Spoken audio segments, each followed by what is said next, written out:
¿En qué órgano nos quedamos, chicos? Nos quedamos en lo el de retículo retículo endoplástico liso. endoplasmático liso. Liso, ¿verdad? Ok. De los otros órganos no hay problema, no hay conflicto de qué es lo que estábamos viendo. Primera. Hola, hola. ¿Hay alguien ahí? No hay ningún problema. No, profesora. Ok. Entonces, vamos a continuar. Déjenme admitir. Entonces, vamos a continuar con los órganos. Les decía yo que estábamos viendo, o aquí nos quedamos, ¿no? En el retículo endoplásmico liso.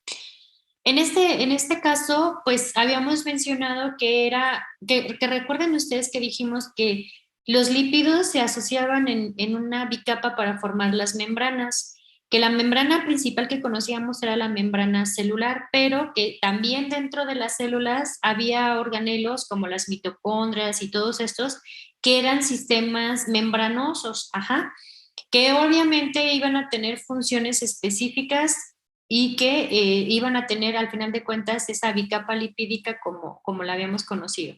En el caso del retículo endoplásmico liso, pues es un sistema intracelular porque está dentro de la célula ese sistema de membrana, es un sistema membranoso adentro de la célula que se ocupa de la síntesis de lípidos, lo que habíamos mencionado, a pesar de que unos mencionen que vamos a comer alimentos libres de lípidos, pues no se preocupen, nosotros sintetizamos los lípidos, ¿sale? ¿Se acuerdan de esto? Creo que aquí nos quedamos, ¿no? En esta situación que también se sintetizan las hormonas de naturaleza lipídica derivadas del colesterol. Decíamos que esta es la estructura fundamental o básica del colesterol. El colesterol se modifica y se utiliza la estructura para formar hormonas lipídicas, hormonas esteroideas como la testosterona y el estradiol.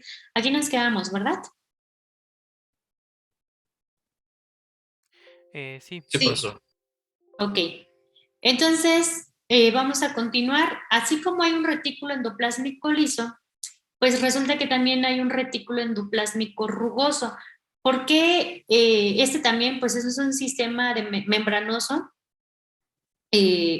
o un sistema intracelular, o sea, dentro de la célula, que está conformado por membranas.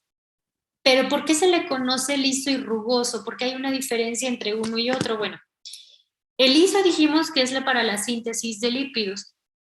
Y ya vimos las características. Si ustedes ven la figura, sería esta parte de aquí.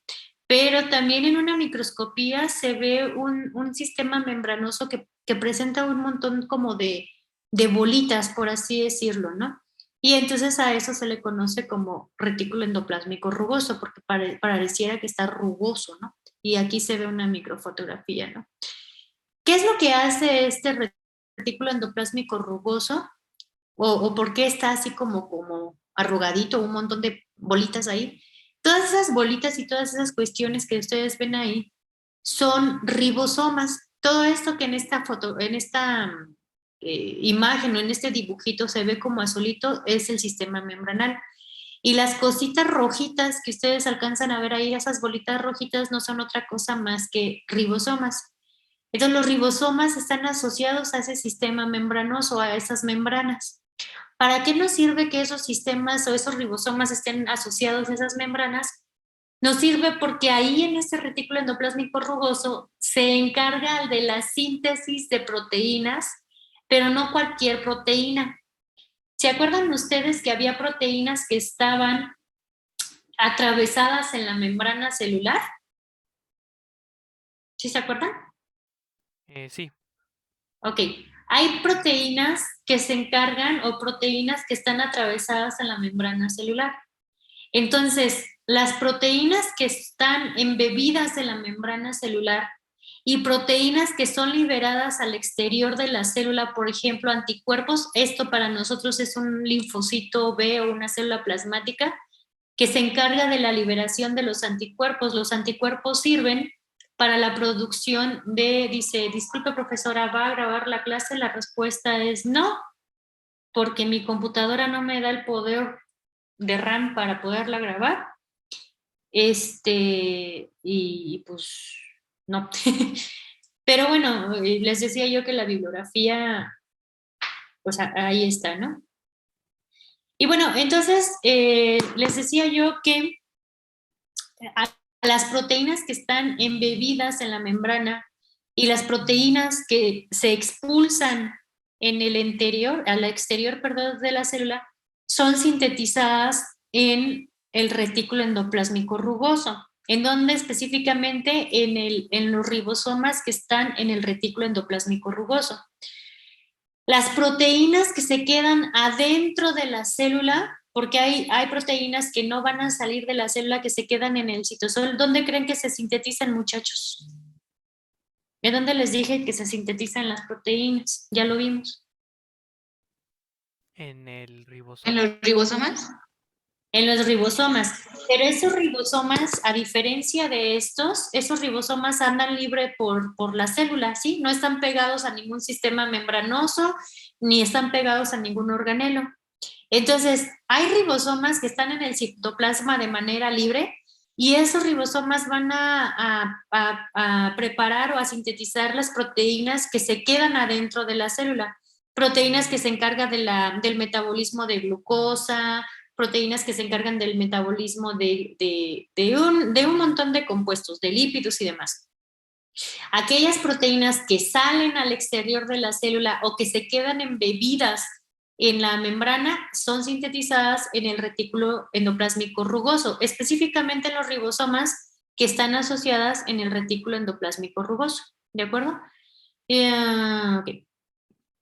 ¿Todo bien hasta aquí? Ese es un video. Dijimos que le voy a quitar.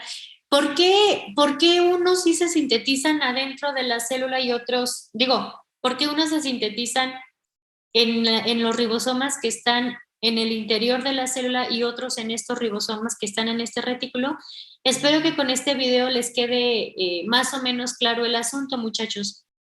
Para mí, al menos para mí, es lógico pensar que si una célula va a sintetizar una proteína y que esa proteína se va a quedar ahí, pues no le queda más al ribosoma que, ¿se acuerdan que habíamos visto el DNA?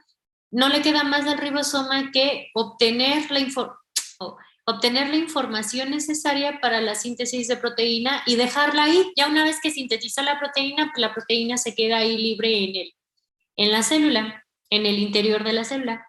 Sin embargo, aquellas proteínas que se salen al exterior de la célula, ¿cómo le hacen? Pues no nada más atraviesan la membrana y ya deben de tener un mecanismo de expulsión. Bueno, quiero que vean el video para más o menos interpretar ese mecanismo de expulsión, ¿no?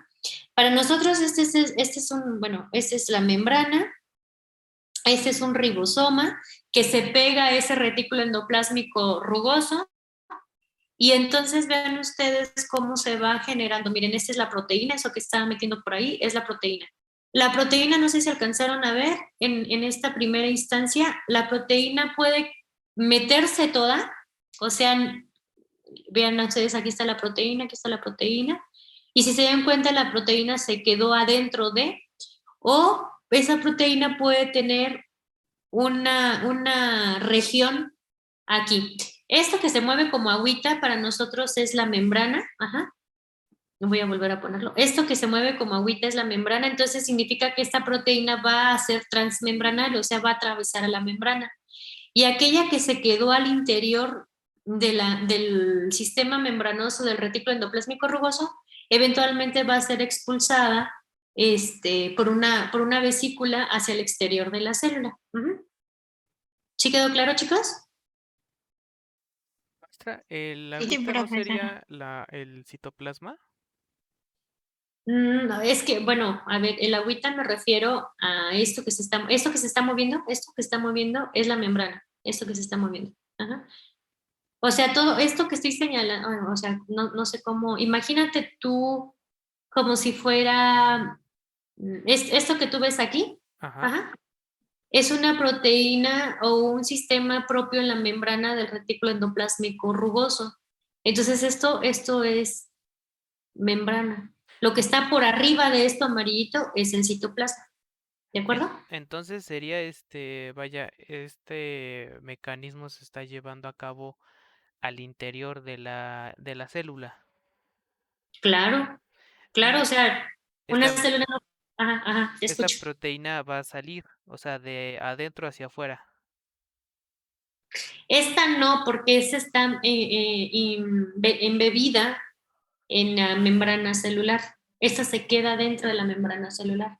Ah, ok, ok, ok, va. Esta va a formar parte de la membrana celular pues de la célula. La que se metió por completo, esta, vean ustedes, la que se mete por completo, ahí la va a soltar, ya vieron que se cae. Ah, sí, cierto. Esa sí se va a salir, pues ahorita vamos a ver cómo es que se sale. ¿Sí? Ah, ok, va. Ok. Ok, ahora, hay otro sistema membranoso, una red de membranas que se conoce como aparato de Golgi. Igualmente se llama intracelular porque está dentro de la célula, ¿no? Entonces, sistema intracelular de membranas o una red membranosa que al final de cuentas son vesículas conectadas entre sí denominadas dictiosomas. Esto que ustedes alcanzan a ver en rosita que vean ustedes, ajá, esto es un sistema membranoso, membrana, y eventualmente sacan estas esferitas. Esto que ven aquí como, no sé, como estos bordecitos, son los dictiosomas. ¿Qué sucede en el aparato de Golgi? Se lleva a cabo la glicosilación. ¿Qué significará para ustedes la glicosilación, chicos? ¿Sería algún tipo de proceso que conlleve el transporte de azúcar o algo así? Glico suena a azúcar, exactamente, entonces suena algo relacionado, pero más o menos. Si dice glicosilar proteínas y lípidos, ¿qué significará? Glicosilar proteínas y lípidos. ¿Se acuerdan ustedes? Miren, esa es una microscopía, la fotografía de la microscopía. Esta es una microscopía electrónica donde se ve perfectamente cómo están esas vesículas y eventualmente cómo salen esas bolitas que están representadas aquí. ¿Se acuerdan que les dije que en la membrana celular los lípidos tenían carbohidratos y las proteínas tenían carbohidratos? ¿Se acuerdan o no se acuerdan? Sí, por eso. Entonces, ¿dónde se le pegan esos carbohidratos? ¿Dónde dijimos que se sintetizaban los lípidos, chicos? ¿Los lípidos en dónde se sintetizan? Membrana. ¿En la membrana? ¿Se sintetizan en la membrana? En el retículo endoplásmico liso. Muchas gracias. En el retículo endoplásmico liso se sintetizan los lípidos, pero ahí no se le va a pegar el carbohidrato. Ese lípido que se sintetiza en el retículo endoplásmico liso va a viajar no solito, con ayuda, ahorita lo vamos a ver, con ayuda de algo va a viajar hacia el aparato de Golgi y en el aparato de Golgi se le va a pegar el carbohidrato. ¿En dónde se sintetizan las proteínas, dijimos? De manera general, ¿las proteínas dónde se sintetizan, muchachos? ¿El ribosoma? En el ribosoma. Las proteínas que tienen carbohidratos y que están embebidas en la membrana, las proteínas se sintetizan en el ribosoma del aparato en el retículo endoplásmico rugoso, y esas proteínas viajan al aparato de Golgi con ayuda de unos sistemas, viajan al aparato de Golgi para que se le peguen los carbohidratos. Y entonces a eso se refiere con la glicosilación de proteínas. Glicosilación es que se le pegan carbohidratos a las proteínas y a los lípidos. ¿Queda claro hasta aquí? Sí. ¿Sí? Ok, vamos a ver y vuelvo a quitar. Para que ustedes puedan entender, miren, esto para el video, esto que ustedes ven aquí sería el aparato de Golgi. Nada más quiero cuando empiece el video que vean algo. ¿Se acuerdan qué sería para nosotros esto, muchachos? ¿Qué sería esto para nosotros? ¿El qué? El citoesqueleto. El citoesqueleto, exactamente. Dijimos que el citoesqueleto, ya voy a ir preguntando una por una, ¿va? Ya se dieron cuenta que el citoesqueleto sirve para transportar, decíamos, sirve para transportar vesículas. Si este es el aparato de Golgi, y si, bueno, voy a dejar correr el video, ¿no? Ese es el aparato de Golgi que dijimos, llegan los lípidos, se le pegan carbohidratos, es decir, se glicosilan los lípidos, llegan las proteínas, se glicosilan, ese es el aparato de Golgi, y los lípidos que tienen que ir a membrana van a membrana, las proteínas que tienen que ir a membrana son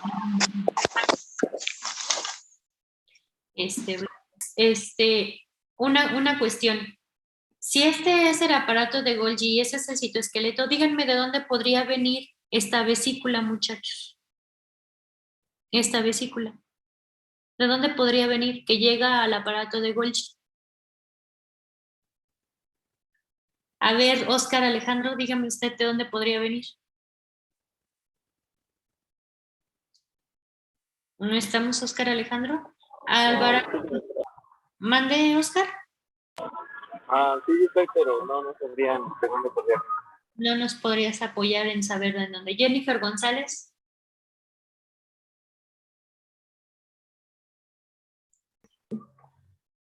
¿De la vesícula, profesora?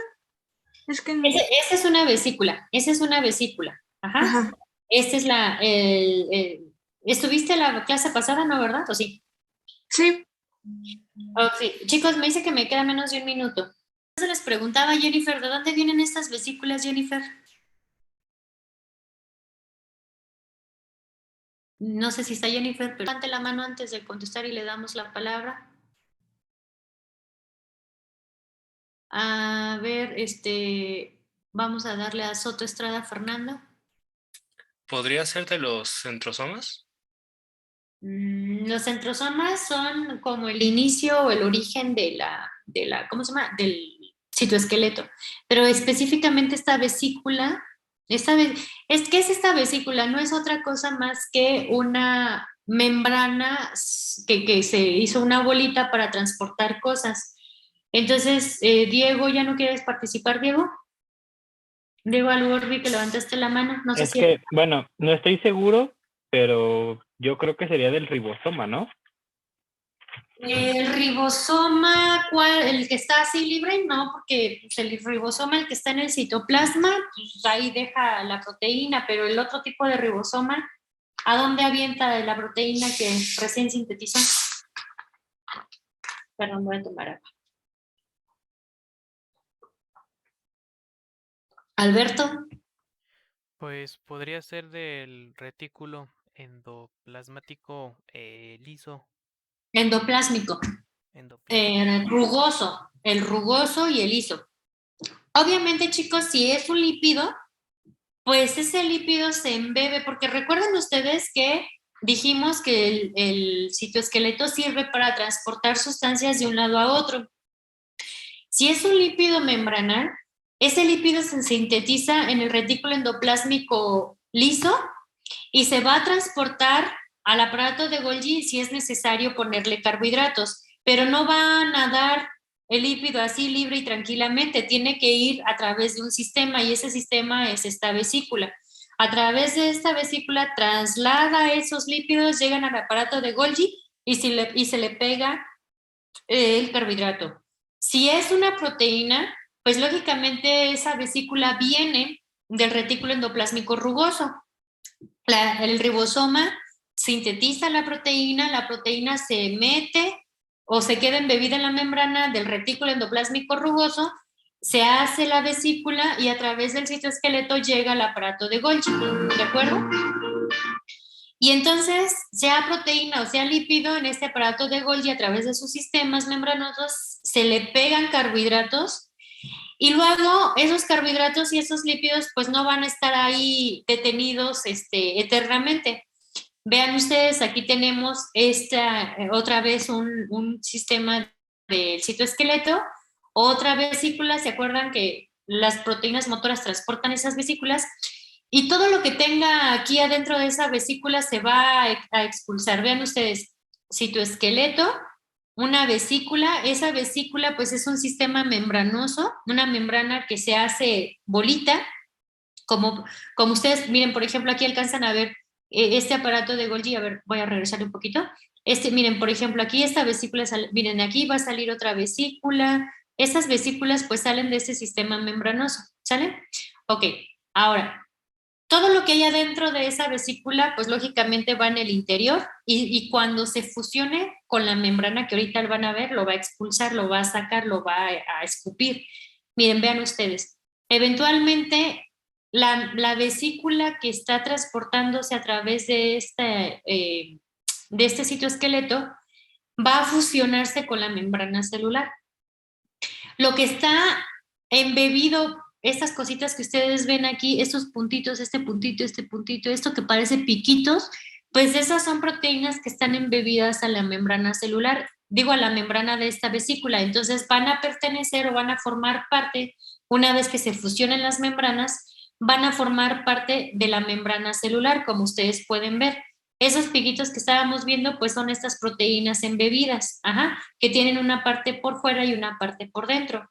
Y todo lo que llevaba dentro la vesícula, todo lo que está adentro de esta vesícula, vean ustedes que son sustancias que literalmente, miren, por ejemplo, esta membrana, esta proteína, pues sale de la vesícula y se libera.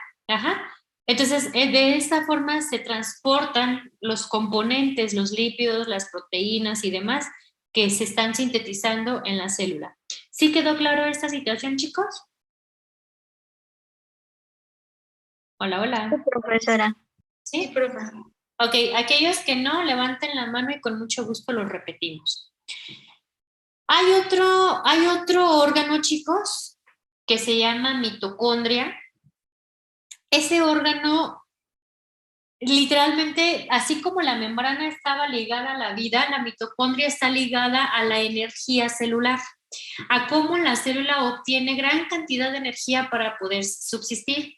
Y otra cosa que se le liga a la mitocondria es a la evolución y pasar de procariota, no es cierto, sí, parte de procariota a eucariota. ¿En qué sentido? La mitocondria no se encarga o no es otra cosa más que un organelo, es un organelo que se encarga del metabolismo oxidativo. Es decir, vamos a ver que en el metabolismo puedo sintetizar y puedo degradar. Vamos a ponerle mute aquí. Entonces, la mitocondria les decía yo que se encarga de degradar, bueno, el metabolismo se encarga de sintetizar y de degradar, eso lo vamos a ver después. Cuando degradamos se dice que es un metabolismo oxidativo porque vamos a oxidar a las moléculas para obtener la energía. Donde obtenemos la mayor cantidad de energía en la célula precisamente es en los ribosos, en la mitocondria. Ustedes en la célula alcanzan a ver esta estructura es la mitocondria, esa es la mitocondria, esa es la mitocondria y esa es la mitocondria. ¿Qué quiero decir? Pues que ahí puede haber muchas mitocondrias en una sola célula. En esta microscopía, ese es el núcleo en azul y esto que está en rojito son las mitocondrias, esto en naranjadito son las mitocondrias, ¿ok? Entonces, el metabolismo oxidativo se encarga de la obtención de energía o de generar energía y esa energía se genera en la mitocondria. Adentro de la célula también, o sea, fuera de la mitocondria, adentro de la célula también se genera energía, pero en menor cantidad. En mayor concentración de la energía se genera en la mitocondria. Entonces, mitocondria, ¿qué significa de la etimología griega? Mitos, filamento, condrion, granulado. Entonces es un filamento, por así decirlo, granulado, porque cuando lo veían al microscopio, veían que era un sistema igual membranoso, pero muy granulado, parecían granulitos. Bueno, todo eso son membranas. Cuando nosotros analizamos las células, podemos ver células que tienen mitocondrias, muchas mitocondrias, como el músculo cardíaco. ¿Por qué? Porque imagínense el corazón necesita mucha energía para poder latir y bombear la sangre a todo el cuerpo. Sin embargo, hay células que definitivamente no tienen mitocondrias. Como aquí no son hepatocitos, aquí son leucocitos, ¿sí? En el caso de los leucocitos, tienen 0 mitocondrias. En el caso de este tipo de células, que son células que almacenan grasa, ¿cómo se llama? Adipocitos se llaman. Adipocitos tienen de 2 a 10 mitocondrias. Los hepatocitos tienen 2000 mitocondrias, una sola célula. Y el músculo cardíaco, las células del músculo cardíaco, o sea, del corazón, tienen 4.000 mitocondrias.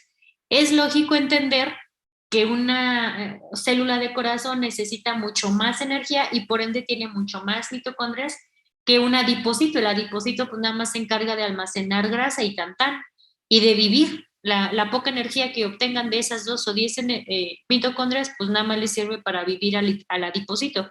Sin embargo, el músculo cardíaco, las células del músculo cardíaco se dedican a bombear la gran cantidad de sangre que tenemos y pues eso implica mucha energía. Si nosotros hacemos un zoom a la mitocondria, pues podemos ver a una mitocondria así, ¿no? Después, cuando veamos metabolismo oxidativo, vamos a analizar claramente la mitocondria, pero bueno, al final de cuentas, la mitocondria no es otra cosa más que un organelo que presenta, voy a darle clic aquí adelante para que lo puedan ver mejor. Ahí está. Presenta una membrana externa. Ajá. Esto que ustedes ven aquí alrededor que parece como un chicharito, esto que está aquí es la membrana externa de la mitocondria. Si analizamos su área superficial, es pequeña. Adentro de la mitocondria, esto que ustedes ven aquí como si fuera una serie de colores, de esferas de colores verdes y rojos, esto que ven ustedes aquí, también es una membrana. Esto es una membrana que se conoce como membrana interna mitocondrial. Si analizamos su espacio, su área superficial, pues lógicamente es más grande, por eso está súper plegada. Ajá, está plegada en sí. El espacio que existe entre la membrana interna y la membrana externa se conoce como espacio intermembranal. Inter, pues en medio de membranal, pues en medio de 2 membranas. ¿Cuál membrana? Pues la interna y la externa. Entonces, el espacio intermembranal se conoce como el espacio que hay entre la membrana interna y la membrana externa. Y lo que hay adentro de la membrana interna se conoce como matriz mitocondrial. ¿De acuerdo? Entonces, en esa matriz mitocondrial, adentro de esa membrana interna suceden ciertas reacciones químicas que vamos a ver en un futuro, que ahorita no me interesa que se aprendan o que se estresen por aprenderse esto, simplemente saber que lo que sucede en la matriz mitocondrial es el ciclo de Krebs y beta oxidación, y que la membrana interna, si se dan cuenta, la membrana interna tiene una serie de proteínas embebidas entre la membrana. Ajá, esto para nosotros es proteínas, esos colores o estas figuras en colores son proteínas, que acá está representada con bolitas rojas y verdes. Esas bolitas rojas y verdes que son proteínas participan en cadena respiratoria y fosforilación oxidativa, que después, pues, lógicamente, vamos a ver qué es eso. Simplemente ahorita ustedes sepan que la mitocondria se encarga del metabolismo oxidativo y de generar energía. ¿Vamos bien hasta aquí, chicos? Sí, profesora. Sí, Ok. profesora. Gracias. Algo muy importante de la mitocondria es que está muy relacionada la mitocondria como si fuera, o de acuerdo a la manera evolutiva, los que estudian la mitocondria mencionan que en alguna ocasión la mitocondria en realidad fue una bacteria o una procariota. La procariota vivía en un ambiente pues muy difícil de vivir, por así decirlo, y se encontró con una eucariota. La eucariota pues tenía todo lo demás excepto mitocondrias, tenía núcleo, tenía retículo endoplásmico, tenía ribosomas, tenía todo para ser feliz, pero producía poca energía. Digamos que las 2 células estaban en un ambiente muy difícil de vida, entonces evolutivamente, según los historiadores de estos organelos y de la célula, en algún momento de la evolución la procariota se fusionó con la eucariota y la eucariota dijo, mira, yo te voy a dar mi casa, yo te voy a proveer mi casa, te voy a proveer nutrientes, te voy a dar de comer y todo, pero a cambio quiero que tú me trabajes. ¿Qué me vas a dar a cambio? Mucha energía para que yo pueda hacer mis actividades. Y la procariota dijo, órale pues, tú dame protección, tú dame energía, tú dame nutrientes y yo te doy a cambio la energía. Entonces, evolutivamente se menciona que esta mitocondria en realidad fue una procariota fusionada con una eucariota por una situación simbiótica de tú me das, yo te doy y mutuamente ganamos, ¿no? ¿Cómo es que se atreven a decir esto? Pues porque analizan ciertas características de esta mitocondria. Una de las características de la mitocondria es que la composición membranal de las procariotas es muy similar a la composición de la membrana externa e interna de la mitocondria. ¿Se acuerdan que cada una de las lípidos y proteínas y demás es muy similar a las procariotas, esta composición membranal? Por otro lado, las bacterias tienen el DNA, ese material genético en bacterias se encuentra de manera circular, cerrado completamente. Las mitocondrias, aunque ustedes no lo crean, tienen DNA. ¿Se acuerdan cómo se llamaba el DNA que se encuentra en el núcleo, chicos? Que ese DNA decíamos que era la información genética de todos los seres vivos que nos iban a decir si íbamos a ser ojos de color, altos, chaparros, bla, bla, bla. ¿Se acuerdan cómo se le denominaba al DNA que se encuentra en el núcleo? DNA que... ¿Cromosoma? ¿Genómico? DNA genómico, exactamente. DNA genómico que se superenrolla en proteínas y forma los cromosomas, pero se conoce como DNA genómico. En la célula también encontramos DNA, pero no genómico, y el lugar donde lo encontramos es en las mitocondrias. Característica de ese DNA es que ese DNA es circular, y ese DNA circular es similar al DNA de las procariotas, por eso se tiene la teoría de que esa mitocondria era una bacteria o una procariota en aquel tiempo. Y otra característica es los ribosomas. La mitocondria como organelo en sí, esta mitocondria tiene ribosomas en el interior, y esos ribosomas se encargan de la síntesis de todas las proteínas que están en la membrana interna y externa de la mitocondria. Estas proteínas que tiene la mitocondria no se van a sintetizar aquí, no se sintetizan en los ribosomas del aparato de Golgi, del retículo endoplásmico rugoso, ni en los ribosomas que andan libres por ahí. Se sintetizan en los ribosomas que la propia mitocondria tiene. Y casualmente, estos ribosomas, ¿se acuerdan de subunidad grande y subunidad pequeña? A ver, déjame. No, aquí no está. No sé si se acuerdan de la subunidad grande y la subunidad pequeña, chicos, de los ribosomas. Entonces, cuando analizan el ribosoma, no sé si te acuerdan de esto. ¿Se acuerdan de esto, no?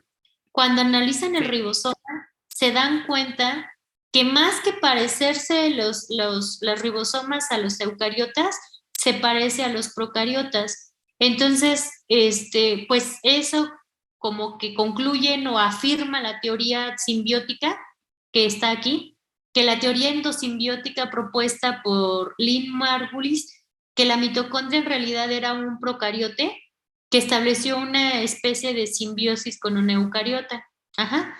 Entonces, procariota, tú me das energía para poder vivir. Eucariota, tú me das como la protección, la casita para que las condiciones de vida por fuera no me maten y yo pueda vivir, y yo a cambio te doy energía. ¿Sale? Entonces, al menos que sepan que la mitocondria da un montón de energía a la célula, chicos. Este es otro video. Déjenme quitar el audio. Quito audio. Ahí está. Eso que vieron ustedes al principio que parecía como un gusanito no es otra cosa más que una mitocondria que está caminando, por así decirlo, transportándose a través del citoesqueleto. Esto después vemos qué es, y van a ver aquí avanzando, porque luego, si les doy mucha información, luego se me van a confundir demasiado. Pero esto que está pasando no es otra cosa más que lo que sucede en el interior de la mitocondria. Ajá. Hay DNA en la mitocondria, hay ribosomas en la mitocondria. ¿Para qué? Para que esto sería la membrana interna de la mitocondria, donde se produce una gran cantidad de energía. Esa es la molécula que genera la energía, que después vamos a ver tranquilamente. Y esta molécula que ustedes ven aquí, que se vuelve en blanquito, pues es la energía que se genera en la mitocondria y que la célula utiliza para llevar a cabo sus funciones, ¿de acuerdo? ¿Hasta aquí vamos bien, chicos? Sí, ¿Vamos bien? profesora. Ok. Bueno, organelos un poco quizás menos estudiados. No significa que no sean importantes, pero al menos no es el mismo peso de un lisosoma que de una mitocondria o que de un retículo endoplásmico, pero bueno, al final, si están en la célula eucariota es que tienen alguna actividad. Si su actividad es simple, pues ni modo, hay que estudiarlos y hay que analizarlos, ¿no? Y miren, ¿qué son los lisosomas? Los lisosomas no son más que otra cosa más que vesículas que contienen enzimas hidrolíticas que le permite degradar macromoléculas. Bueno, ¿a qué se refiere eso?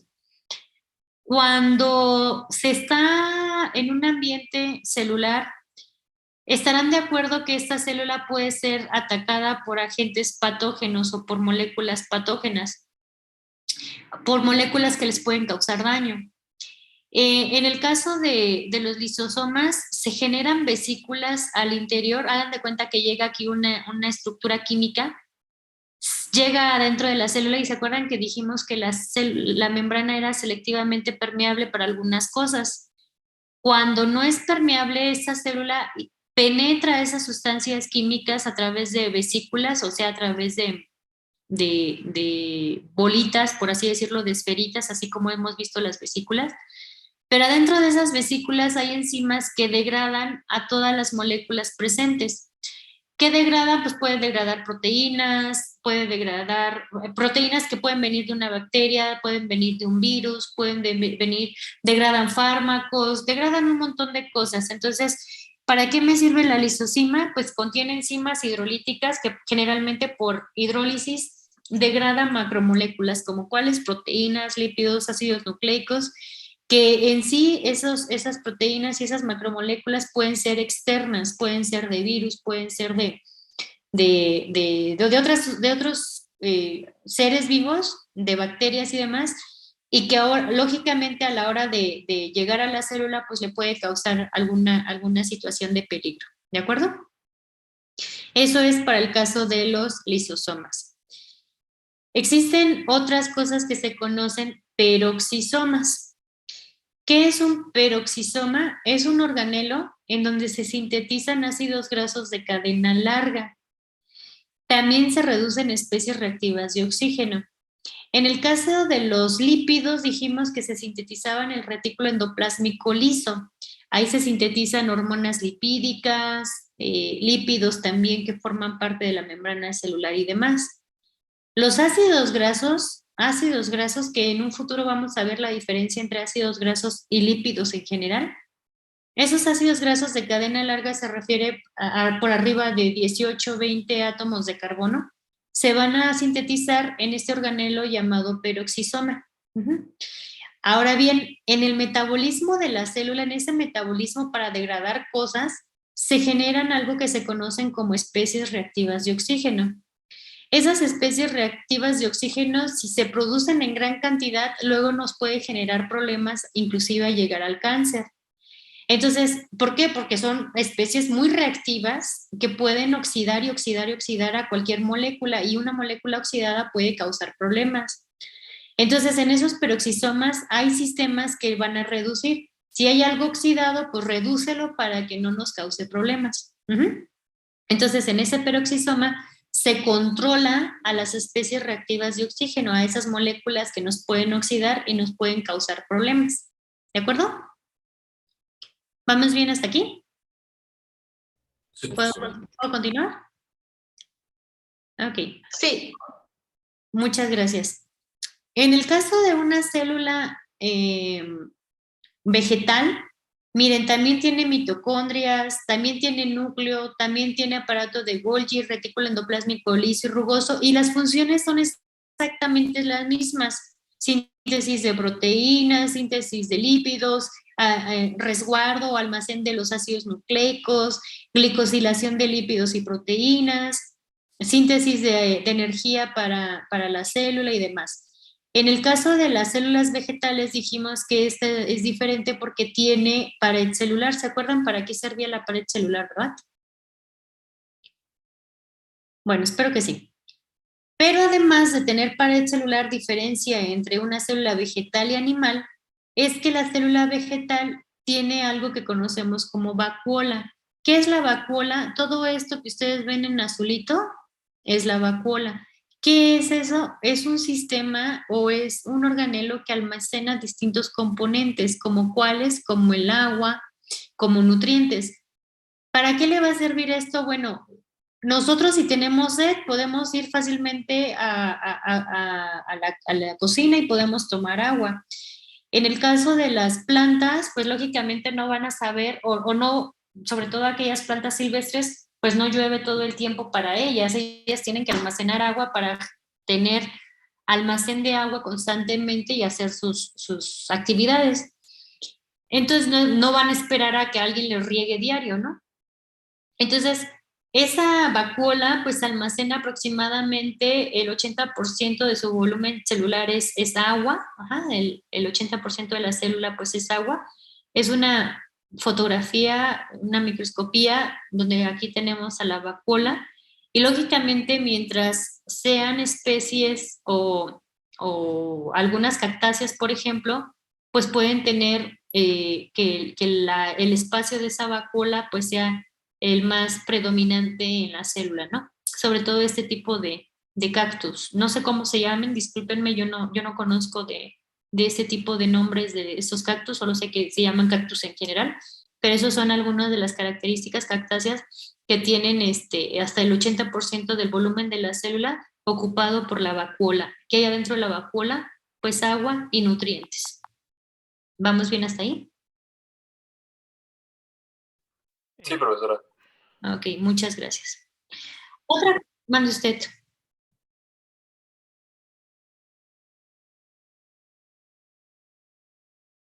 De las, ¿cómo se llama?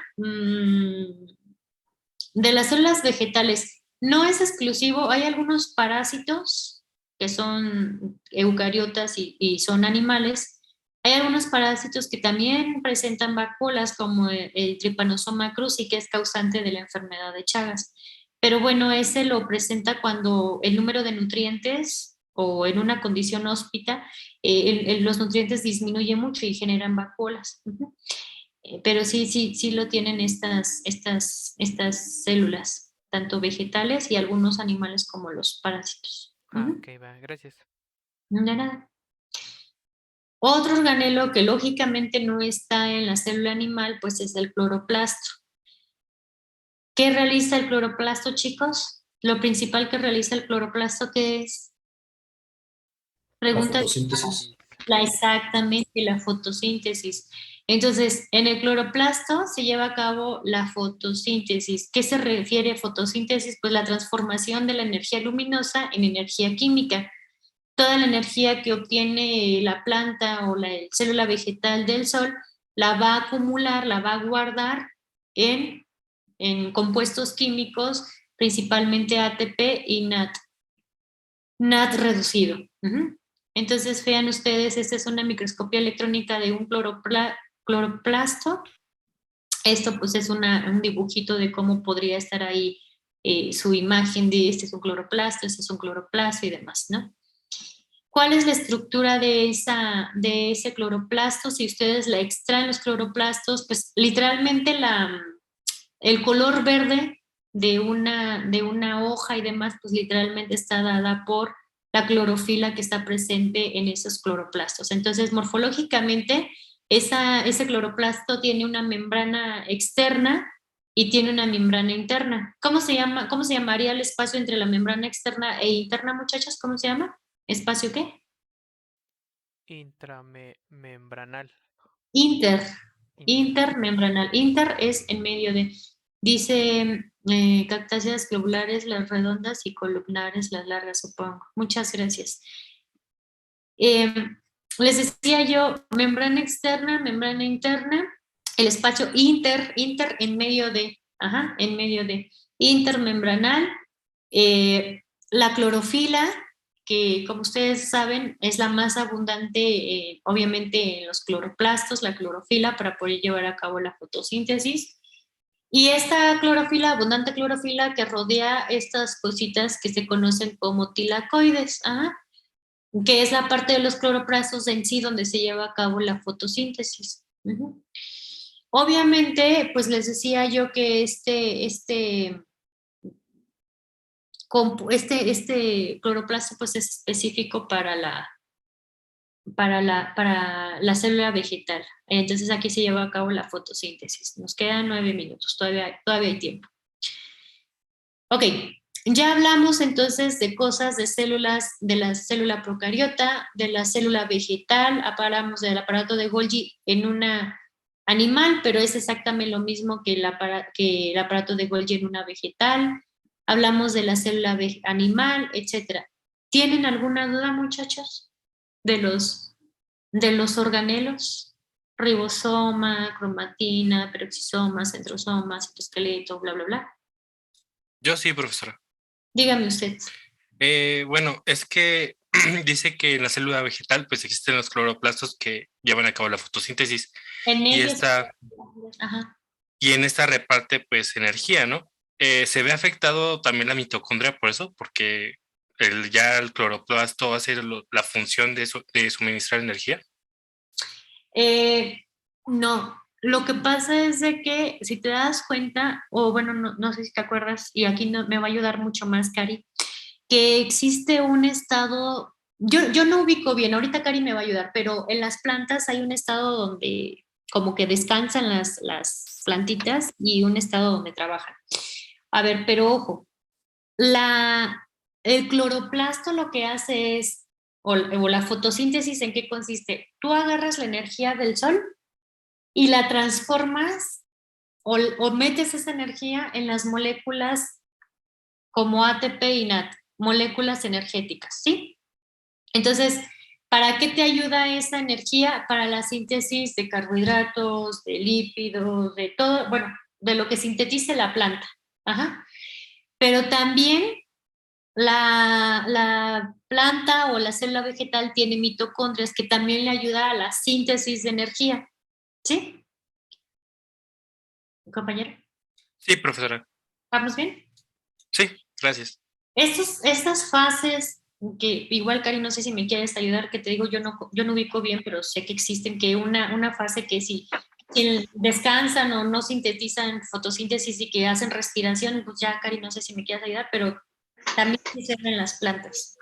Sí, de hecho, recuerden que hay dos fases de la fotosíntesis, una llamada fase luminosa y la otra la fase oscura.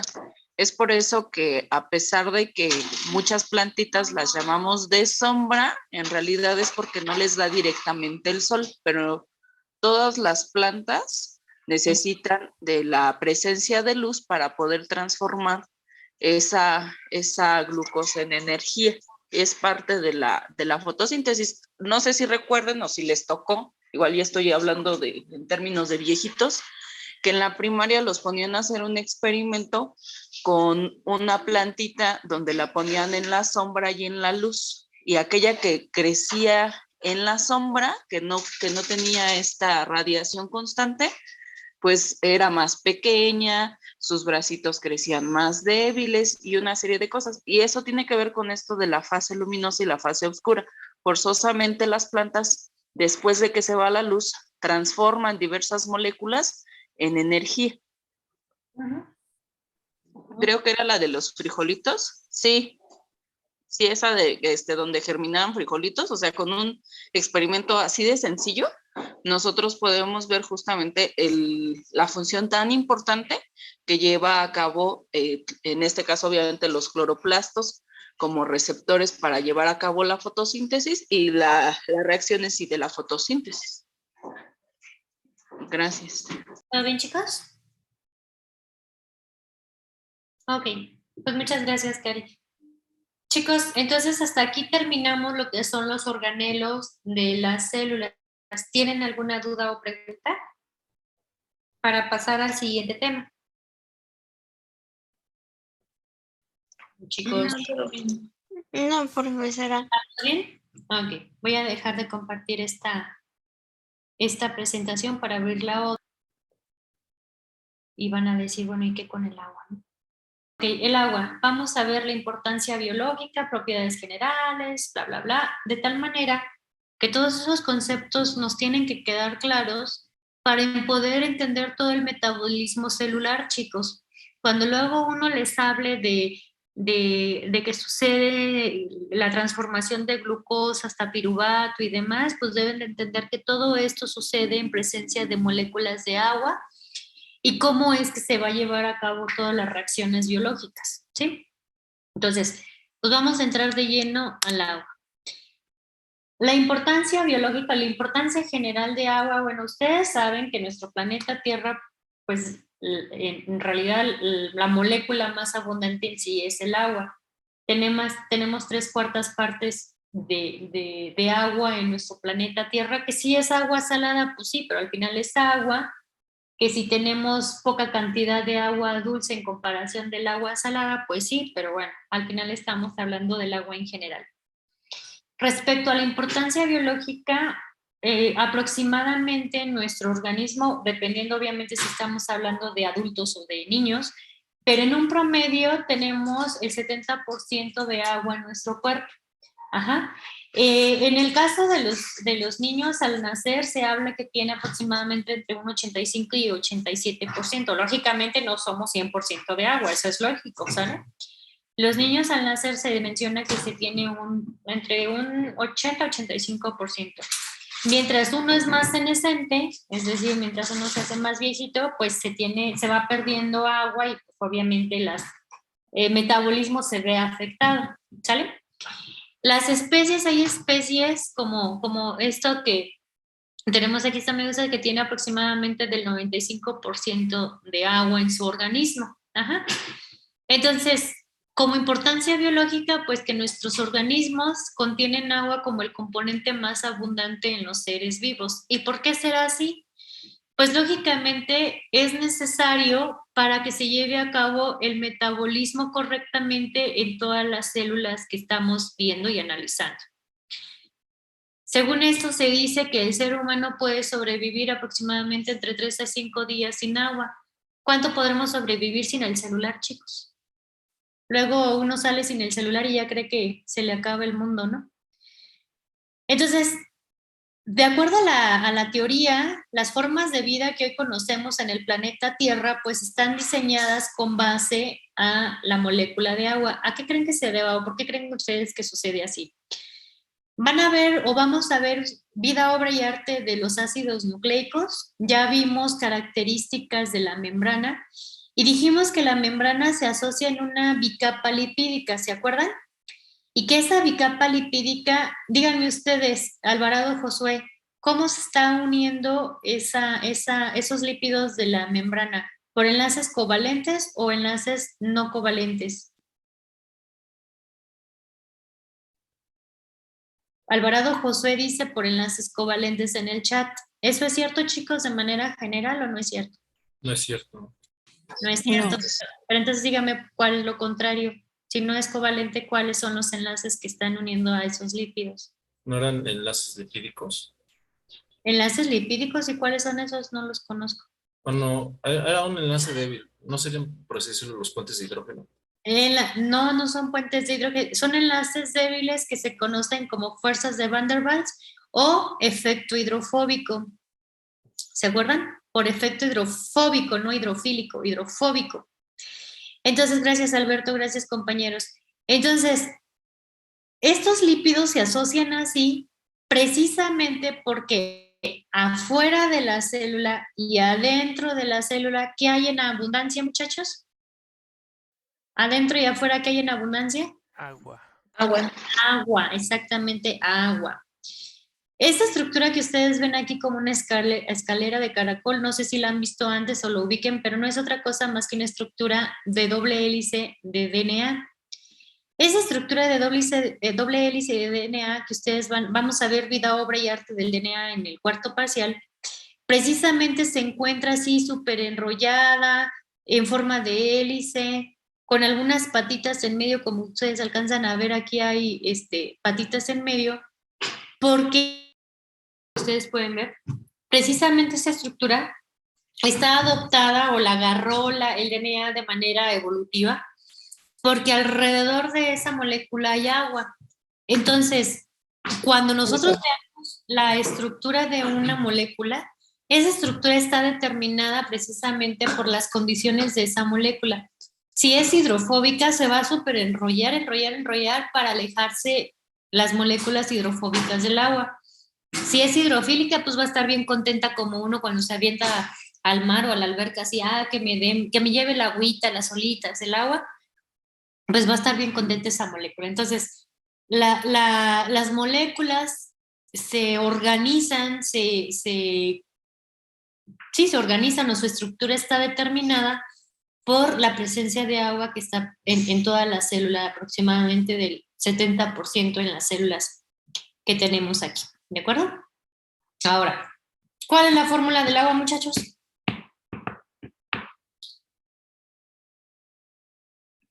H2O. H2O, exactamente. Lisbeth Villalobos, ¿con cuántos enlaces trabaja el oxígeno, dijimos? Con los- Con 2. Y el hidrógeno con 1. Entonces, de acuerdo a la estructura o la fórmula H2O del agua, pues como ustedes pueden ver, luego quizás se les confunda que los 6 átomos y demás, ¿no? 2, 4, 6 y que estos dos se comparten 1 y 1, ¿no? El oxígeno y 2 moléculas de hidrógeno, ¿sí? Compartiendo esos electrones. Bueno, ¿qué características tiene? Pues que al compartir esos electrones, pues el oxígeno está unido con los hidrógenos por enlaces covalentes. Eso pues ya lo sabemos. Simplemente es recordarles la química básica, por así decirlo. Que esos enlaces covalentes pues es cuando se comparten los electrones de 2 átomos en cuestión, ¿sí? O relacionados. Ahora, el hecho de que el oxígeno y el hidrógeno tengan uniones covalentes, y si se dan cuenta, de acuerdo por la estructura y sus enlaces y sus orbitales y demás, estos hidrógenos están unidos al oxígeno formando un cierto ángulo o a una cierta altura, por así decirlo. Y eso le da, vamos a adelantarle aquí, a eso le da un poder o una densidad electrónica a la molécula de agua en cierto momento. ¿A qué se refiere esto? Bueno, relacionado con la electronegatividad, ustedes saben que la electronegatividad es cómo es que un átomo o un elemento jala con mayor fuerza a un electrón. El oxígeno es mucho más electronegativo respecto al hidrógeno, entonces como que jala hacia su núcleo o hacia sus orbitales a estos electrones. Y eventualmente al jalar esos electrones, lógicamente hace que este oxígeno que tenga una densidad electrónica negativa por ser más electronegativo, y por ende estos hidrógenos tengan eventualmente una densidad electrónica positiva. Ajá. Entonces, el hecho de que el oxígeno sea más electronegativo y que sus enlaces, este ángulo de enlace entre hidrógeno y hidrógeno sea de 104 grados, 104.5 grados, permite entonces que las cargas de densidad positiva de los hidrógenos se repelen y tengan este ángulo, y que la densidad o el oxígeno tenga una densidad electrónica. El hecho de tener esa densidad electrónica negativa y esa densidad electrónica positiva hace que se considere a la molécula del agua como un dipolo, que tenga un dipolo, y no un ion. La molécula de agua se considera que es un dipolo por presentar esas densidades electrónicas positivas y negativas. Porque son cargas parciales y no totales, a diferencia del cloruro de sodio y cosas así, que eso sí son iones. En el chat dice H2O. Bueno, eso ya pasó. ¿Vamos bien hasta aquí? Sí, profesora. Ok. A pesar de que es un dipolo y no un ion como el cloruro de sodio, que eso sí se separan en iones, le permite a la molécula de agua ser totalmente polar. Polo negativo, polo positivo. Entonces, haciendo un esquema o una representación, aquí tendríamos a esta bolita roja como oxígeno, esas bolitas grisecitas como hidrógenos, densidad negativa, densidad positiva.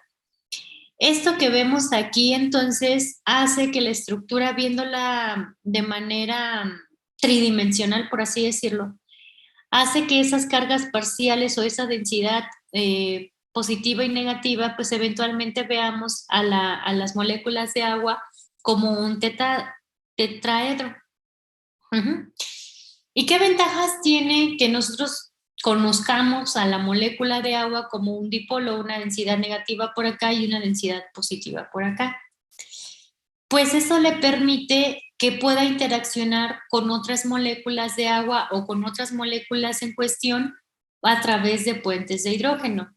Si esta molécula de agua, esta que tengo 2 hidrógenos aquí y este oxígeno, si tengo eventualmente una densidad negativa aquí y una densidad positiva por acá, pues este oxígeno que tiene densidad negativa va a interaccionar con este hidrógeno que tiene una densidad positiva a través de lo que conocemos como puentes de hidrógeno. Y entonces, no nada más hay un solo puente de hidrógeno en las moléculas de agua, vamos a encontrar que tenemos muchísimos puentes de hidrógeno. Como tal, ¿cómo definimos a los puentes de hidrógeno? Es la interacción de un hidrógeno unido covalentemente a un elemento electronegativo como es el oxígeno, y que ese hidrógeno se va a unir a otro elemento electronegativo. Puede ser oxígeno, puede ser nitrógeno o puede ser otro elemento electronegativo. Viéndolo estrictamente entre las moléculas del agua, entonces podemos darnos cuenta que las moléculas de agua pueden generar una gran cantidad de puentes de hidrógeno. Y de hecho, así como vemos que se une esta molécula con esta molécula, así es que están unidas todas las moléculas en un vasito de agua o en una proporción tal, ¿no? Entonces, lógicamente esos puentes de hidrógeno son interacciones débiles, sin embargo, obviamente por estar presentes en gran cantidad, pues se les da una gran energía para que esos puentes se puedan disociar. Es decir, ustedes tienen que calentar demasiado el agua para que pueda hervir y demás. Entonces, para poder romper este enlace, que es un enlace débil, recuerden ustedes que los enlaces covalentes necesitas mucha energía para poder eliminarlo, mucha energía de... Ya entra en mi comentario. Voy a apagar el micrófono aquí. Ahí estamos. El enlace covalente pues se necesita mucha energía para poder romper ese enlace. El puente de hidrógeno pues es fuerte, es muy pequeño, es dentro de los enlaces débiles, aproximadamente 23 kilojoules por mol. Es un enlace débil, sin embargo, esos enlaces son demasiados, ¿sí? Y les decía yo que todas las moléculas de agua están unidas entre sí a través de enlaces puentes de hidrógeno. Vean ustedes este oxígeno con hidrógenos, electronegatividad y demás. Entonces, estas rayitas rojas para nosotros representan los enlaces puentes de hidrógeno. Esos enlaces puentes de hidrógeno vistos de manera individual se rompen muy rápido, se rompen en orden de picosegundos. Entonces, a la par que ustedes ven un enlace así, de repente lo ven así, de repente lo ven así y así está cambiando, ¿no? ¿Por qué? Porque se mueven mucho esos enlaces, ¿sí? Entonces, una molécula puede interaccionar con varias moléculas de agua a través de puentes de hidrógeno por las densidades positivas y densidades negativas y en ese momento dipolo que presenta la molécula de agua. ¿Queda bien hasta aquí, chicos? ¿Queda claro? Sí. Entonces, una molécula de agua, como vemos aquí en el centro, puede interactuar con otras 4 moléculas de agua por puentes de hidrógeno. Esta dijimos que tenía esos hidrógenos densidades positivas cada uno, que el oxígeno, como era más electronegativo, eventualmente tenía una densidad negativa y puede interaccionar con los hidrógenos correspondientes o adyacentes de otra molécula de agua. Y obviamente esto con otros 4, esta con otros 4 y así sucesivamente. Entonces, de tal manera que hay muchas interacciones puentes de hidrógeno.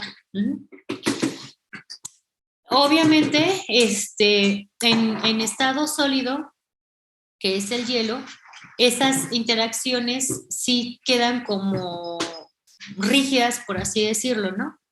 En estado líquido, debido a que los puentes de hidrógeno se forman y se desforman, es decir, en un momento están así, en un picosegundo ya se cambió porque se forman y se desforman porque son muy débiles, se forman y se rompen en el orden de picosegundos. Se calcula que una molécula de agua interacciona con 3.4. Interacciona con 4, pero por lo rápido que se tiene que determinar, pues se dice, pues ya te determiné que son 3.4 moléculas, pero no existe el punto 4 de una molécula, ¿no? Simplemente es saber que cuando estamos en estado líquido del agua, los puentes de hidrógeno se forman y se deforman en picosegundos. Y en el estado sólido, es decir, en hielo, esa agua, si la analizamos por una microscopía, pues encontramos que sí los átomos o la molécula de agua sí tiene interacción con las 4 de manera fija, porque pues, lógicamente se queda más estable ese enlace, ¿sale? Ahora, características del agua, los puntos de fusión y de ebullición. Recuérdenme qué es el punto de fusión, muchachos, y qué es el punto de ebullición. Mientras yo tomo agua. Vamos a preguntarle a Rivero Soto, Antonio Israel, ¿qué es el punto de ebullición? El más sencillo.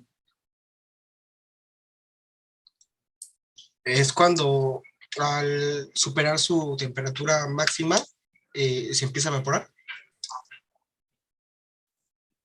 Ok, pero es cuando no. Viéndolo desde un punto de vista, bueno, esa es tu definición de ebullición, se empieza a evaporar. ¿Alguien me quiere decir qué es el punto de fusión? Y definan, no me digan es cuando es la temperatura a la cual sucede algo, pero ¿qué sucede? El punto de fusión es la temperatura a la cual un material pasa de líquido a sólido, ¿no? Ajá. No, permítanme tantito.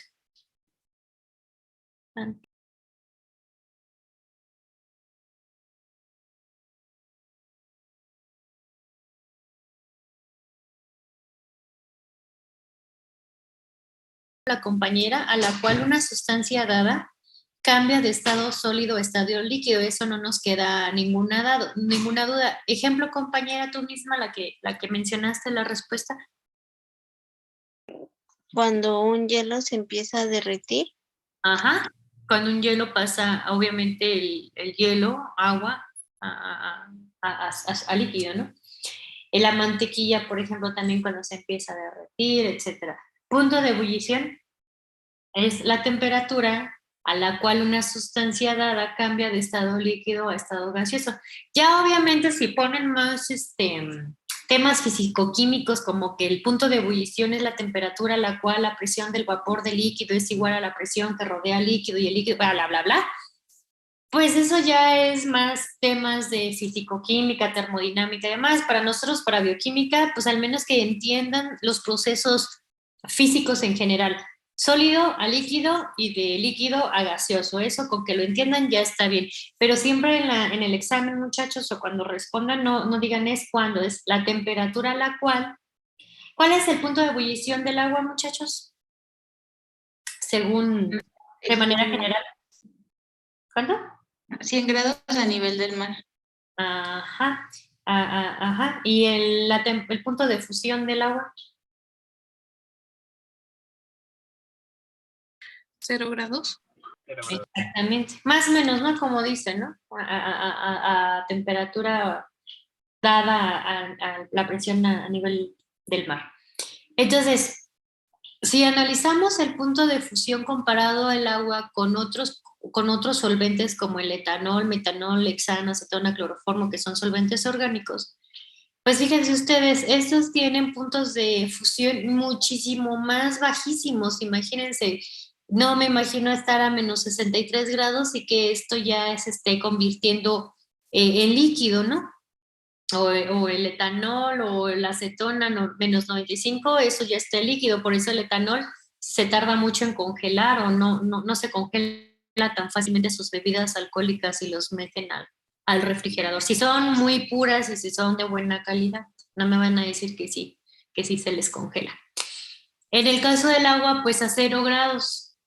En el caso del agua, a diferencia de los otros solventes, tienen el punto de ebullición más alto, 61, 56, 65, 78 a 100 grados centígrados.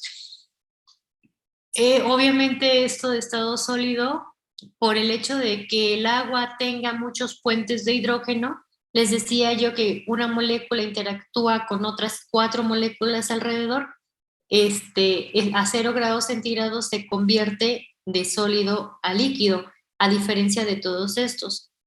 Y en estado líquido, para pasar a gaseoso, precisamente por esos puentes de hidrógeno, pues se tarda demasiado, hasta 100 grados centígrados, para pasar de líquido a gaseoso. ¿Cuál podría ser la ventaja de esto, muchachos? Que tenga los puntos de fusión y ebullición más altos en comparación con estos otros solventes.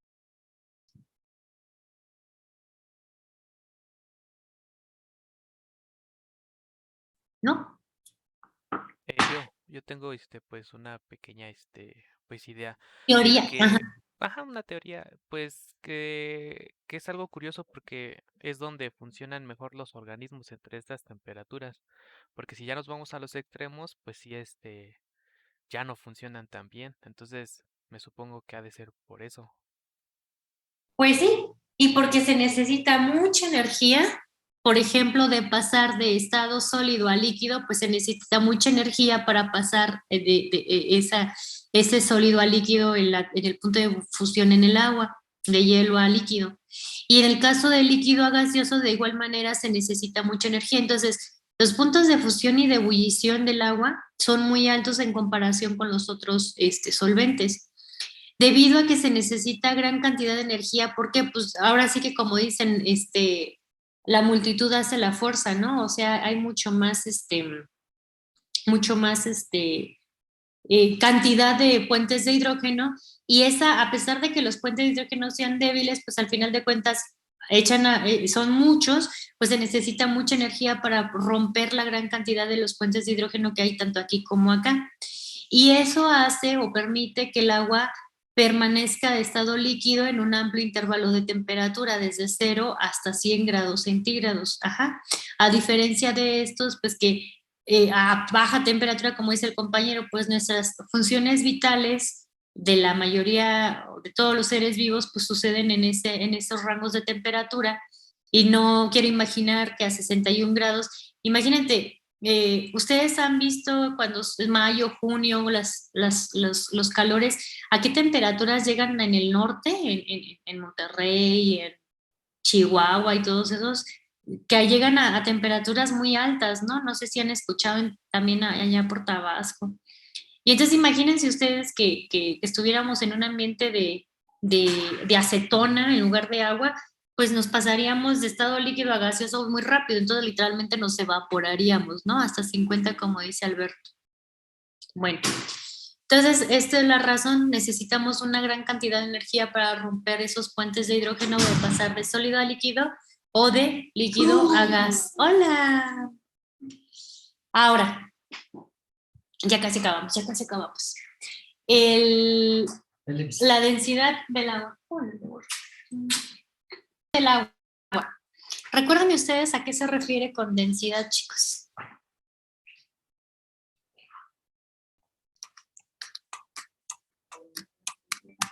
¿No se acuerdan qué es la densidad?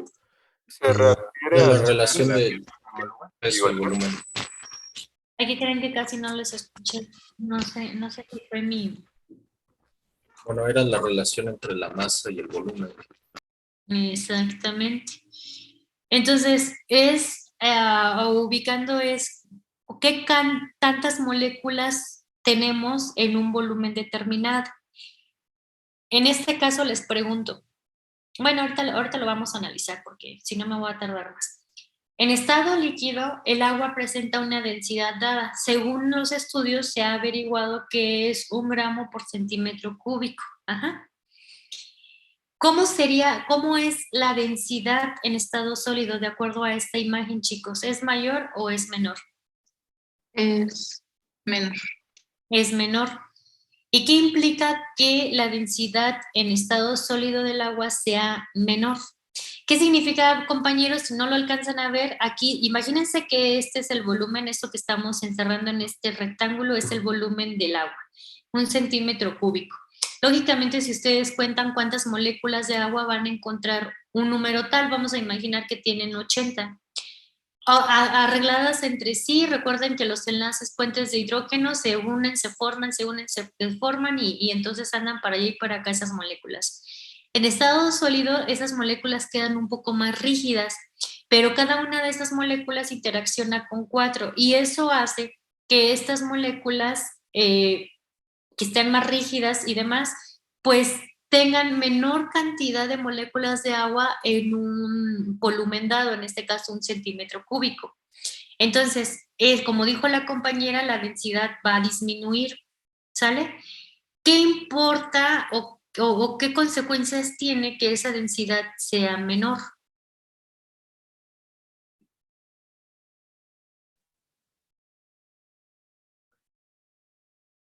¿No sería que ocupara más volumen? Que ocupara más volumen. Todo el mundo hemos hecho esto, todo el mundo hemos metido a congelar un vaso de agua, ¿cierto? Sí. ¿Sí? Díganme, ¿cómo empieza a congelarse ese vaso de agua? ¿De arriba para abajo, de abajo para arriba, del medio para los lados? ¿O de repente está líquido y de repente todo está congelado? De arriba para abajo. De arriba para abajo. Eso, que en el mismo volumen, bueno, esto es la densidad, ¿no? En el mismo volumen existe menos moléculas de agua en estado sólido que en estado líquido, esto es lo que estamos analizando. ¿Y qué implica esto? Pues lógicamente que el hielo, el agua congelada en el agua en estado sólido, el hielo, es menos denso que el agua. ¿Y eso qué trae como consecuencia o qué trae como beneficio mejor dado? Pues precisamente que el hielo flota en el agua. Y eso a las especies marinas, a las especies de vida que están en las profundidades del agua, pues lógicamente tienen una temperatura de 4 grados centígrados. Aquí si el ambiente está muy gélido, muy frío, pues va a estar a menos 10. Entonces esa agua se empieza a congelar de aquí hacia abajo, de tal manera que los peces pueden andar muy felices y contentos, ¿sí? Porque el hielo flota en el agua, se va hacia arriba. Si fuera al revés, pues esto provocaría entonces lo contrario. Si no flotara, los mares y los océanos estarían congelados todo el tiempo, de aquí hacia acá, y entonces eso evitaría o no permitiría la vida adecuadamente en las masas de agua. ¿Vamos bien hasta aquí? Dime, Alberto Guzmán. Por ejemplo, bueno, ahorita dando este ejemplo, bueno, hay algunos pescadores que son de la Antártida, bueno, del Polo Norte también, Ajá. donde hacen un orificio donde se dedican a pescar.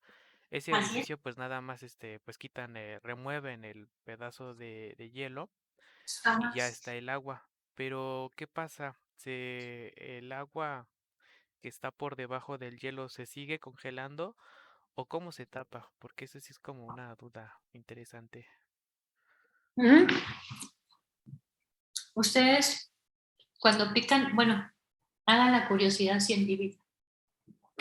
Haz esto, Alberto, ponen un cuchillo, le dices a tu mamá que te preste una cacerola de esas viejitas que ya está a punto de tirar, o en un vaso también tú.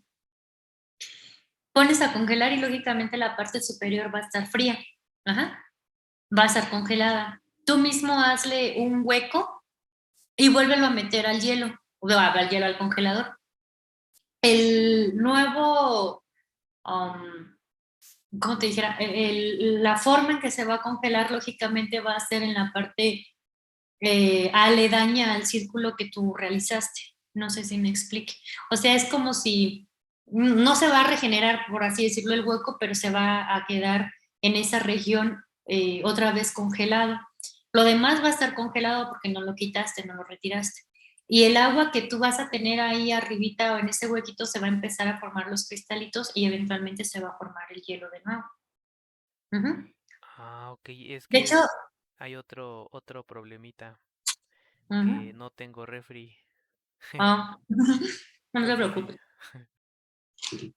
Mm, Pero lo puedes ver mm, de hecho, hace poco salió una noticia de que esa tecnología o terapia de la criopreservación, más bien no es criopreservación, es crioterapia, que hace que el Cristiano Ronaldo se mete a unos baños fríos o a unos cuartos fríos. Y no nada más él, ¿no? También varios, ahora les llaman influencers, ¿no? Varios influencers, varias personas famosillas se meten ya sea a una tina con agua con hielo o a esos cuartos de hielo y demás, criocuartos y demás. Se pone de moda ese tipo de terapias que para una buena circulación, que para la sangre, que para bla, bla, bla. Y hubo una noticia en donde una persona, no, una influencer, no sé exactamente su dedicación o por qué era tan famosa o al menos rica, hablando de económicamente, una señora que ella siempre hizo ese tratamiento en su país, en su región, en sus ciudades, siempre se hacía ese tratamiento, pero se fue al norte a hacer este tipo de tratamiento, de terapia, y hicieron un hueco, ¿cómo se llama? Un rectángulo en esos hielos, y la gente se metía y bien feliz, estaban unos minutitos, se salían y ya, hacían su terapia. Pero esta persona, esta mujer, se metió, pero como que se fue a dar de cuenta como si fuera un tobogán, una resbaladilla, se fue demasiado porque brincó y se fue demasiado y ya no encontró la salida. Ajá, ya no encontró la salida y literalmente pues sí, se quedó congelada, murió como Jack el de Titanic. Entonces, esto es muy común que se haga en ese tipo de cosas, pero bueno, a lo que te referías tú es que si tú analizas cómo está el hielo, como que el hielo también está como en capitas. Entonces, lógicamente se va formando poco a poco de arriba hacia abajo, se va formando poco a poco, y eso que tú mencionas, pues sí, o sea, no tienes refinada, pero si lo analizas, se va formando las capas de hielo de arriba hacia abajo, y si queda un huequito por ahí, pues se van formando pedacitos de hielo que eventualmente se van a cubrir, ¿no? No sé si quedó clara la pregunta. Sí, sí, maestra, gracias. Ok. Ok, otra propiedad que tiene el agua, chicos, y que deriva precisamente de ese momento dipolar o de esos dipolos, de esa densidad electrónica negativa y densidad electrónica positiva que contiene la molécula de agua, esa molécula de agua le da, o esa estructura, mejor dicho, de agua con sus densidades positivas y negativas, le da una propiedad de ser un solvente universal, de ser un solvente con una constante dieléctrica alta. ¿A qué se refiere con constante dieléctrica y demás? La constante dieléctrica es la propiedad de un solvente de mantener separadas dos moléculas con cargas opuestas. En este caso, el solvente es el agua. Y si yo colocara cloruro de sodio, díganme cuáles son las cargas de este cloruro de sodio, chicos.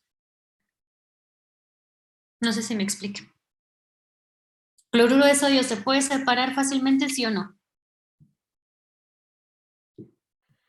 ¿El cloruro Chicos, de Sí, sodio en agua? o sea, el cloruro de sodio se puede separar fácilmente, me refiero a ¿qué clase de uniones tiene el cloruro de sodio? ¿Es enlace covalente? iónica. Es enlace iónico, ¿ok? ¿Quién es el positivo? ¿Quién es el negativo? El sodio es el positivo y el cloro el negativo. Ok, y esos elementos, el cloro y el sodio, como son uno positivo y otro negativo, pues lógicamente se pueden separar fácilmente. Cuando el solvente separa fácilmente ese tipo de moléculas, se dice que tiene una constante dieléctrica alta, ¿sí? Porque las cargas positivas y negativas del sodio y del cloro las mantiene separadas, y el mantener separadas se dice que las está diluyendo, que es un buen solvente, pues. Ajá.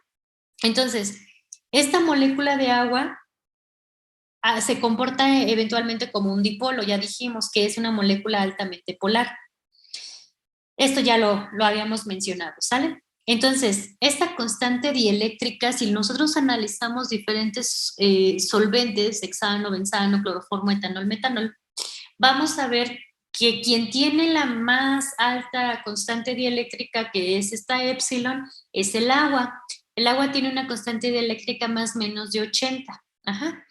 Y esa constante, ¿para qué le sirve al agua? Porque precisamente separa a estas moléculas de una manera adecuada. Este cloro y este sodio, por sus cargas, si ustedes las separan y no hubiera nada que las impidiera unirse, por default se van a volver a unir por afinidad de cargas, ¿no? Ah, pues te quiero mucho, negativo, positivo. Recuerden que cargas separadas tienden a unirse. Si no hubiera nada que evitara su unión, se vuelven a unir. Pero el solvente agua permite por ese momento dipolo o por esa densidad de electronegativa positiva y negativa que eventualmente tiene, pues lógicamente el sodio va a interaccionar por su carga positiva con el oxígeno por ese momento o esa propiedad electronegativa que tiene negativa. Y el cloro, pues lógicamente con el momento dipolo de los hidrógenos. Y esto hace la separación o mantiene separadas estas cargas opuestas, las mantiene separadas. Entonces, si ustedes ponen ese cloro y ese sodio, por ejemplo, con el hexano, pues quizás de las 100 moléculas que ustedes arrojen a ese hexano, quizás una se separe y el resto se mantenga intacto. ¿Por qué? Porque ese hexano no tiene buena propiedad de poder separar cargas opuestas. El agua es la que mejor separa cargas opuestas. Entonces, esa propiedad de separar cargas opuestas, como el cloro y el sodio, se conoce como constante dieléctrica. ¿Sale?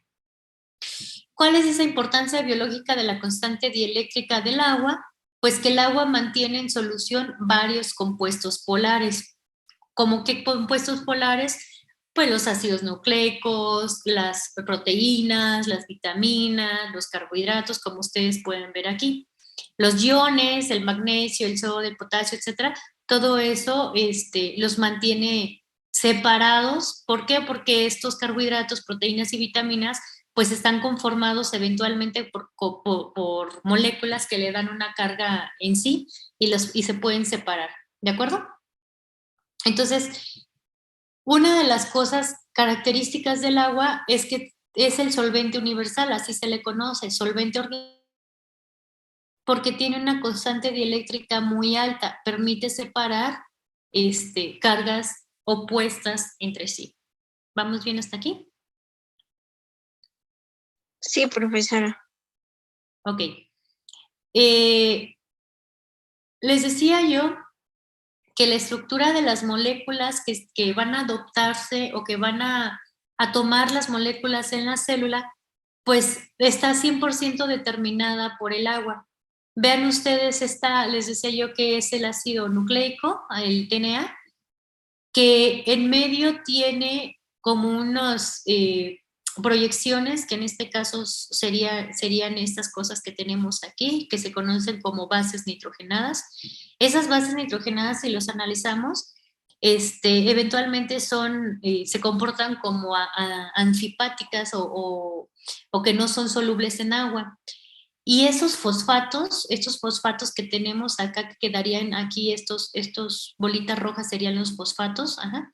Esos fosfatos son muy hidrofílicos, muy afines al agua. Entonces, esa estructura que adopta el DNA, pues tiene que ver porque el agua puede hacer uniones con estos elementos, con este oxígeno, con otros oxígenos.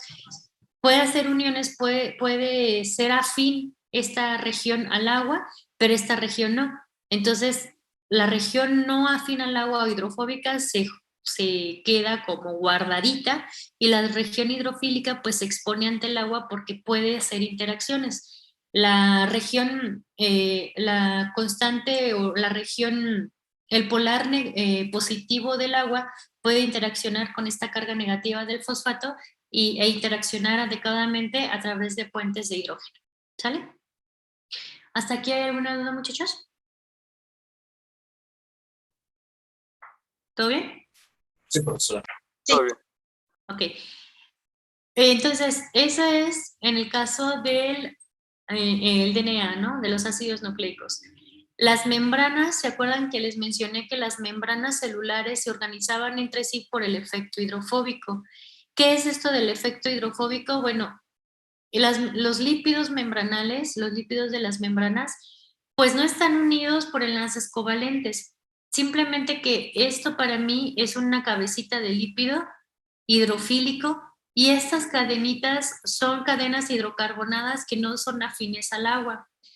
Esas cadenas hidrocarbonadas no afines al agua, si nosotros colocamos los lípidos y agitamos y en presencia del agua, pues vamos a ver que solitos se organizan entre sí para formar la bicapa lipídica.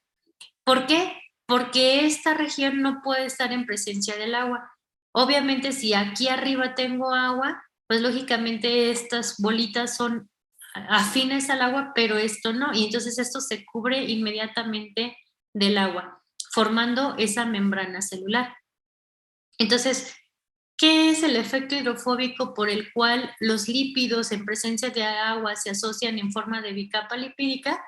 No es otra cosa más que el alejamiento espontáneo de las moléculas no polares, es decir, hidrofóbicas del medio acuoso, lo que mantiene el máximo de desorden del sistema, o sea, entropía, y el mínimo de energía libre, o sea, energía que puede aplicarse para hacer trabajos. Con que ustedes sepan que el efecto hidrofóbico es el alejamiento espontáneo de una molécula hidrofóbica del agua, ya con eso pasaron el examen, muchachos. No necesito que se aprendan toda la definición, simplemente que una molécula que no es afín del agua se va a alejar del agua, se va a organizar de tal manera que el agua no quede en esa organización y eso se llama efecto hidrofóbico. Ok, vamos a continuar. ¿Quedan dudas hasta aquí, muchachos? ¿No? ¿Preguntas? ¿Puedes regresar la otra diapositiva solo un segundo? Ok, ¿cuál es la otra? La pasada. ¿Esta? La de efecto hidrofóbico. Ah, esa, ok. Yo creí que la anterior, que era los EDM.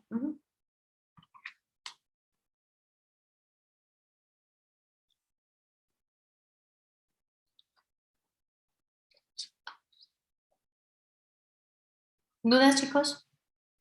¿Preguntas? No por el momento.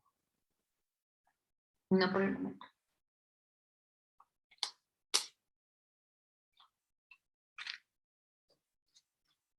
Listo, profesora, gracias. ¿De nada? Dice que me queda menos de un minuto y entonces para no entrar a más detalles, vamos a preguntarles. ¿Qué necesitarían ustedes? Imagínense que ustedes tienen esta membrana, ¿no? ¿Qué necesitarían hacer para que ustedes desestabilicen esta asociación de los lípidos? ¿Qué podrían hacer? Digo, si aquí hay agua y esa es una asociación lipídica porque se está queriendo alejar del agua, ¿qué podrían hacer para separar este lípido de este lípido y tenerlos así? Tenerlos así.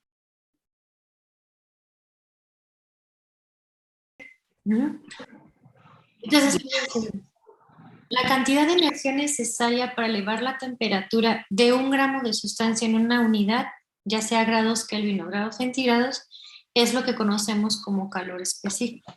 Ajá. En este caso, bueno, ¿qué es lo que nos ayuda que el calor específico o que el valor de calor específico del agua sea grande? Pues bueno, fíjense bien. Se requiere mucha energía para variar la temperatura. No ocurren cambios drásticos de temperatura en el cuerpo. Cuando nosotros pasamos, o ahora con la moda de que todos lados nos miden la temperatura, aproximadamente nosotros podemos estar en un rango de 36.1 a 37.2 grados centígrados.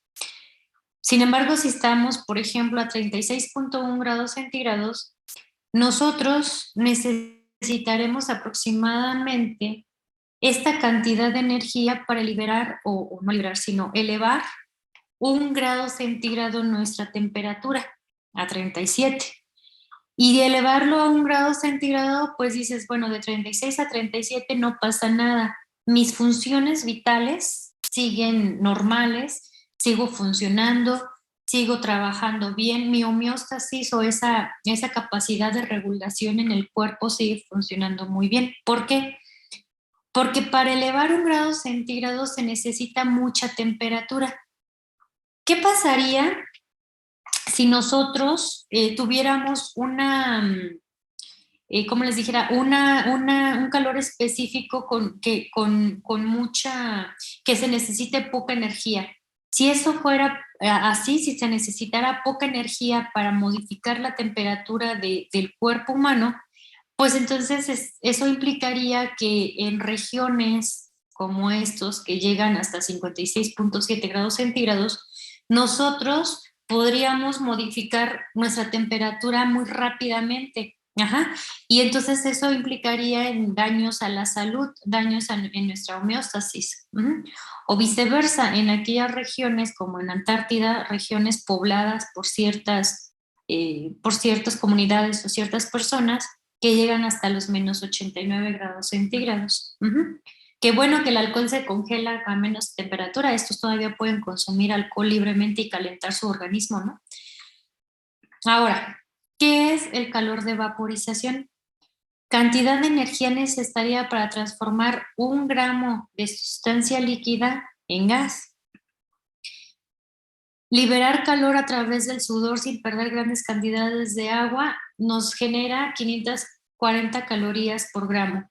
Nosotros tenemos que gastar esta cantidad de energía para poder eliminar 1 gramo de agua a través de nuestro sudor, ¿no? Entonces, por un lado, no cambiamos tan drásticamente la temperatura porque tenemos un calor específico alto. Necesitamos mucha energía para cambiar de temperatura. Y por otro lado, también se necesita mucha energía para poder eliminar esa agua en forma de vapor o en forma de gas. Eso es bueno porque de lo contrario estaríamos literalmente desecándonos o volviéndonos pasita o volviéndonos, secándonos literalmente si nosotros necesitáramos o si nosotros tuviéramos unos valores diferentes de este tipo de valores en el agua. Ok, entonces les decía yo que esto es diferente y qué bueno que tengamos déjenme adelantarme a esta, qué bueno que tengamos esos valores en calor específico y calor de vaporización. Pues esto simplemente que ustedes sepan que cuando las moléculas están sobre la piel o están en la superficie de la piel, pues necesitan que ustedes se muevan la energía cinética, elevar la temperatura. ¿Cómo lo hacen? Pues corriendo, haciendo ejercicio y demás, o cuando están en un lugar frío, pues con fricción, ¿no? Con el hecho de temblar para poder mantener la temperatura adecuada. Y en el caso de la sudoración, pues el correr o el estar en un ambiente muy cálido, pues esas moléculas también están unidas, esas moléculas de agua están unidas por enlaces puentes de hidrógeno, que necesitas mucha energía para romperlos y poder transferirla de estado líquido que tenemos a gas o a sudoración. Y bueno, entonces estas propiedades del agua la hacen muy específica, muy rica o muy interesante, de tal manera que, pues como sabemos, el agua, más bien la vida, se desarrolló en el agua. Está bien, Alberto, no hay problema. De hecho, hace rato llovió por acá, por estos lugares de la ciudad. ¿Hay alguna pregunta hasta aquí, muchachos? No. No, profesora. ¿Seguros?